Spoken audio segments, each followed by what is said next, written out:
سلطان صلاح الدین ایوبی 1138 میں تکریت میں پیدا ہوئے۔ ان کے باپ کا نام نجم الدین ایوب تھا جو قلعہ تکریت کا حاکم تھا۔ عین اس موقع پر جب سلطان کی پیدائش ہوئی ان کے باپ کو اس عہدے سے سبق دوش کر دیا گیا۔ سلطان کا بچپن اور جوانی کا ابتدائی دور دمشق اور بالبک میں گزرا، جہاں ان کا باپ پہلے عماد الدین اور پھر نور الدین زنگی کے ماتحت ان علاقوں کا گورنر رہ چکا تھا۔ سلطان نے بالبک کے دینی مدرسوں اور دمشق کی جامع مسجد میں تعلیم حاصل کی۔ سلطان کو بچپن سے ہی دینی تعلیم حاصل کرنے کا بے حد شوق تھا۔ ان دنوں صلیبیوں سے مسلمانوں کی جنگیں زوروں پر تھیں اور نور الدین زنگی کے کارناموں نے کامیابیوں کے جھنڈے گاڑ دیے تھے۔ صلاح الدین کی مجاہدانہ زندگی کا آغاز نور الدین زنگی کے دربار سے ہی ہوا تھا۔ 25 سال کی عمر تک سلطان نے گمنامی مگر پاکیزہ اور بے داغ زندگی گزاری۔ نور الدین زنگی کے دربار میں سلطان صلاح الدین کا چچا کوشیر سپہ سالار تھا۔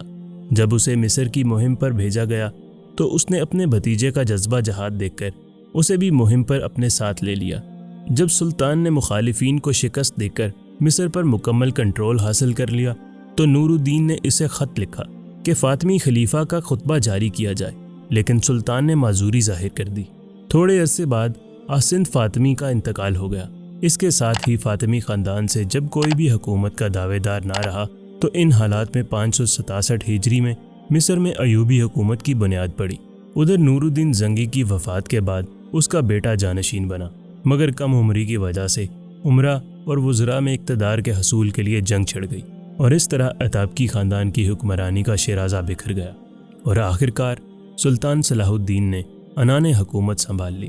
دمشق میں سعد الدین کی حکومت قائم ہوئی، مگر اس قدر کمزور تھی کہ صلیبیوں سے مقابلہ کرنے کی اہلیت نہ رکھتی تھی۔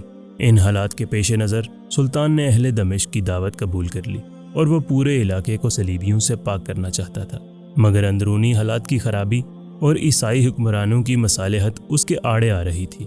ایجی نارڈ نے جو صلیبیوں کا سرغنہ تھا بظاہر مصالحت کر لی تھی، لیکن صلح کے باوجود اس نے مسلمان قافلوں اور تاجروں کو لوٹنا شروع کر دیا تھا۔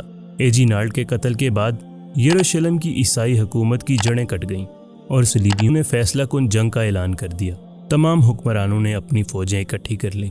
دوسری طرف صفوریہ اور تبریہ کے درمیان سلطان نے پہلے ہی فوجیں متعین کر دی تھی۔ جو ہی وہ صفوریہ سے تبریہ کی طرف نکلے 583 ہجری میں اسلامی اور عیسائی فوجوں کے درمیان لوبیا کے مقام پر زبردست مقابلہ ہوا۔ صلیبوں نے ہتھیار ڈال دیے اور کویا حتین میں جا چھپے اور اس طرح پورا فلسطین شمال میں بیروت سے لے کر جنوب میں غزہ تک سلطان کے کنٹرول میں آ گیا۔ اس طرح 91 سال کے طویل عرصہ کے بعد سلطان صلاح الدین ایوبی ایک عظیم فاتح کی ہمت سے بیت المقدس اس کے حقیقی پاسبانوں کے قبضہ میں آ گیا۔ اس کے بعد متعدد بار صلیبوں نے دوبارہ قبضہ کی کوشش کی، مگر سلطان نے ہر بار اسے ناکام کر دیا اور ان کو منہ کی کھانی پڑی۔ بیت المقدس پر سلطان کی عملداری نے پورے یورپ کے مذہبی جذبات کو اس قدر بھڑکا دیا کہ یورپ کے 3 بادشاہوں، انگلستان کے بادشاہ رچرڈ، فرانس کے آگسٹین اور جرمنی کے فیڈرک باربوسا نے متحدہ فوجیں تیار کیں جو بحیرہ روم سے عکا تک پہنچ گئیں۔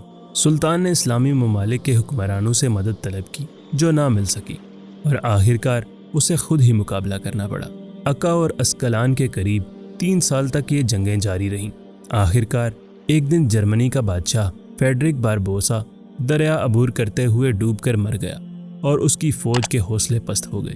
ادھر بادشاہ انگلستان اور فرانس نے بیمار ہو جانے پر صلح کی درخواست کر دی۔ عکا اور اسکلان کے ساحلی علاقوں کے قبضے کو تسلیم کر لیا۔ ان کو بیت المقدس کی زیارت کی اجازت دے دی گئی اور اس طرح 100 سال جنگ کا 585 ہجری میں خاتمہ ہو گیا۔ سلطان صلاح الدین ایوبی نہ صرف اسلام کا سپاہی تھا بلکہ ایک عظیم فاتح، عظیم انسان تھا اور فراخ دلی میں اس کا کوئی ثانی نہ تھا۔ عموماً یہ خیال کیا جاتا ہے کہ جو جنگیں مذہبی بنیادوں پر لڑی جائیں وہ عموماً آتش انتقام سے لبریز ہوتی ہیں اور بعض اوقات فاتحین صبر کا دامن چھوڑ دیتے ہیں۔ سلطان نے ہمیشہ بردباری سے کام لے کر معاملات کو سلجھایا۔ جو عزت و عظمت سلطان صلاح الدین ایوبی کو حاصل ہوئی کسی اور فاتح کو حاصل نہ ہو سکی۔ بیت المقدس کی فتح بھی اس عظیم انسان اور مجاہد العظیم کی فراخ دلی اور عظمت کا ثبوت ہے، جس نے بیت المقدس اور عالم اسلام کا تحفظ کر کے مسلمانوں کے کھوئے ہوئے وقار اور عظمت کو دوبارہ بحال کیا۔ سلطان ایک کامیاب اور عادل حکمران تھا جس نے زندگی سادگی سے بسر کی اور مملکت کے وسائل عوام کی فلاح و بہبود پر خرچ کیے۔ مصر اور شام میں دینی مدرسے قائم کیے اور مسجدیں تعمیر کرائیں، ہسپتال قائم کیے، محتاج خانے تعمیر کرائے، مسافروں کے لیے سرائے تعمیر کرائیں اور علماء کرام کا وقار بلند کیا۔ سلطان کے کارناموں سے قرون اولیٰ کے مسلمانوں کی یاد تازہ ہو گئی۔ وہ ایک راسخ العقیدہ پکا مسلمان تھا۔